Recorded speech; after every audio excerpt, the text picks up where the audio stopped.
তাহলে ভিডিওটা মুছে ফেলো। তা তো ফেলবই, কিন্তু সবকিছুর একটা সময় আছে। আপনাকে আমার সাহায্য করতে হবে। হ্যালো গাইস, সাহেব নামে গোলাম 19টি কবে আসবে? তো এই ভিডিওর মাধ্যমে জানতে পারবে যে সাহেব নামে গোলাম 19টি কবে আসবে। তো ভিডিওটা আগে বাড়ার জন্য একটা লাইক করো, একটা সাবস্ক্রাইব করো। আর সাহেব নামে গোলামটা আসবে তো খুব তাড়াতাড়ি আসবে, তুমি খুব তাড়াতাড়ি দেখতে হবে সাহেব নামে গোলামটা। যে সবুর রাখো। হ্যাঁ, তো আমি 15 সেকেন্ড বাদ কথাটা আমি বলছি। হ্যাঁ, তো ঠিক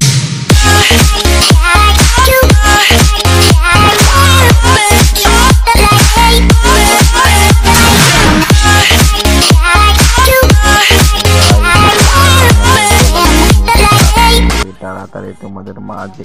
তো কবে আসবে আবার অন্য ভিডিওটা বড় দেবো। এই ভিডিও জানা যায়নি, তো ভালো থাকো, সুস্থ থাকো, একটা লাইক করে রাখতে।